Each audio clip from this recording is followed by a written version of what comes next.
मैं आपको एक बहुत ही मजेदार कहानी सुनाने जा रही हूँ। बहुत दिन पहले की बात है। कलिंग देश में एक राजा राज करते थे। उनका नाम था इंद्रजीत। राजा इंद्रजीत गुणी लोगों को बहुत सम्मान करते थे। उनके प्रति श्रद्धा प्रकट करते थे। एक दिन राजा इंद्रजीत अपनी राजसभा में बैठे हुए थे। मंत्री दरबारी सभी वहां उपस्थित थे। राज से संबंधित बातें चर्चा हो रही थी। उसी समय एक बूढ़ा व्यक्ति दरबार में उपस्थित हुआ। उसने प्रहरी से कहा, मैं महाराज से भेंट करना चाहता हूँ। प्रहरी ने बूढ़े आदमी को अच्छी तरह से देखा। देखकर उसे लगा कि वे कोई पंडित व्यक्ति हैं। उसने उन्हें कहा, आप यहाँ प्रतीक्षा कीजिए, मैं राजा को खबर देता हूँ। यह कहकर प्रहरी राजसभा की ओर चला गया। दूर खड़े रहने के बावजूद राजा इंद्रजीत ने उस बूढ़े व्यक्ति को देख लिया था। उन्होंने इशारे से प्रहरी से कहा कि वह उस व्यक्ति को लेकर आए। प्रहरी सम्मान पूर्वक उस व्यक्ति को राजसभा में लेकर आया। राजा इंद्रजीत ने उन्हें आसन ग्रहण करने को कहा, फिर उनका परिचय पूछा। बूढ़े व्यक्ति ने आसन ग्रहण करने के बाद कहा, महाराज, मैं बांग्लादेश से आया हूँ। मैं आपके समक्ष कुछ धार्मिक चर्चाएं करना चाहता हूँ। राजा ने कुछ देर तक अतिथि के चेहरे की ओर देखा। फिर अपने अनुभवों से उन्होंने समझ लिया यह आदमी पंडित व्यक्ति है। सविनय उन्होंने पूछा, अतिथि का नाम क्या है? अतिथि ने कहा, चित्रसेन। चित्रसेन के रहने और भोजन आदि का व्यवस्था हुई। सेवा सत्कार पाकर चित्रसेन बहुत खुश हुए। तय हुआ कि उस शाम धर्म चर्चा के लिए बैठक होगी। पहली चर्चा में ही राजा इंद्रजीत बहुत प्रसन्न हुए। उन्होंने चित्रसेन की भूरी भूरी प्रशंसा की। उसके बाद लगातार 3 दिनों तक धार्मिक चर्चाएं होती रही। रानी भी प्रसन्न हुई एवं राज दरबार के सभी सदस्यों ने चित्रसेन की प्रशंसा की, उनका स्तुति गान किया। राजा के अनुरोध पर चित्रसेन और कुछ दिनों के लिए राजमहल में रहे। उसके बाद उनकी विदाई के लिए उनके अभिनंदन का आयोजन किया गया। पंडित चित्रसेन को राजा ने स्वयं माला आदि से आभूषण से करके 1000 स्वर्ण मुद्राएं प्रदान की और कहा, गुणी जनों के सम्मान की रक्षा करना राजा का कर्तव्य है। मैंने कर्तव्य पालन करने का थोड़ा बहुत प्रयास किया है।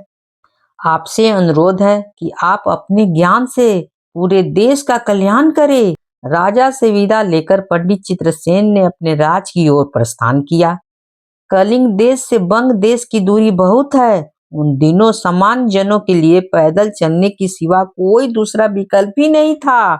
इसलिए चित्रसेन पैदल ही अपने देश की ओर चल पड़े।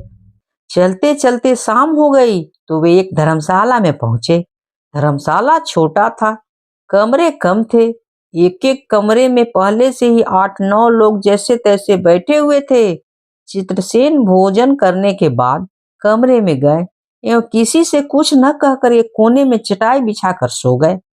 इधर क्या हुआ कि जब चित्रसेन धर्मशाला में आए तभी कुछ लोगों को यह सूचना मिल गई थी, यह विशिष्ट अतिथि राज दरबार से लौटे हैं एवं इनके पास पुरस्कार में मिले हजारों स्वर्ण मुद्राएं हैं। धर्मशाला में जितने यात्री थे उनमें से एक आदमी दुष्ट प्रवृत्ति का था।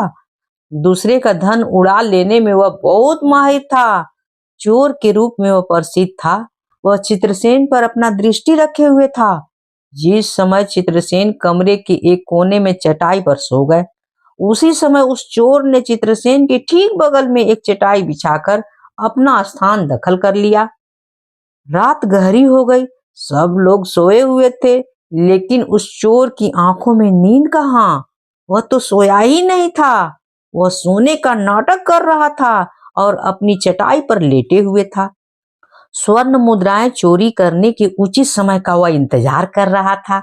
चित्रसेन घनघोर निद्रा में थे, उनकी नाक बज रही थी। चोर उठकर बैठ गया। उसने चित्रसेन के सिर के नीचे तकिए को टटोलना शुरू कर दिया। वहां उसे कुछ नहीं मिला। कहाँ है मुद्राएं की थैली, समझ में नहीं आ रहा है। वह अच्छी तरह जानता था कि उसके पास 1000 स्वर्ण मुद्राएं जरूर हैं। वह समझ नहीं पा रहा था कि स्वर्ण मुद्राएं कहाँ गईं। रात भर जागकर उसने चित्रसेन के शरीर का अत्यंत सूक्ष्म निरीक्षण किया। कमरे में भी कुछ नहीं, वे खुली देह सो रहे थे। उनकी कमीज की जेब भी खाली थी। उसे समझ में नहीं आ रहा था कि आखिर माजरा क्या है। उसे समझ में आ ही नहीं रहा था कि चित्रसेन ने उतनी स्वर्ण मुद्राएं कहाँ रख दी है। हाँ, कहाँ रखी होगी। बहुत दिमाग लड़ाने लगा, परंतु उसने चित्रसेन के बिस्तर की चारों ओर से पड़ताल की, लेकिन स्वर्ण मुद्राएं उसे कहीं भी नहीं मिली। भोर हो गई, बाहर प्रकाश फैल गया। चित्रसेन की नींद टूटी। उनकी नींद टूट गई यह समझकर चोर ने सोने का नाटक कर लिया। चित्रसेन उठकर बैठ गए, अपनी कमीज पहनी और उसके बाद बड़ी सावधानी से चोर के तकिए के नीचे से स्वर्ण मुद्राएं की थैली निकाल ली। उस चोर को पहली बार देखते ही उन्हें संदेह हो गया था, इसलिए चित्रसेन ने स्वर्ण मुद्राएं की थैली अपने पास न रखकर चोर के तकिए के नीचे रख दी।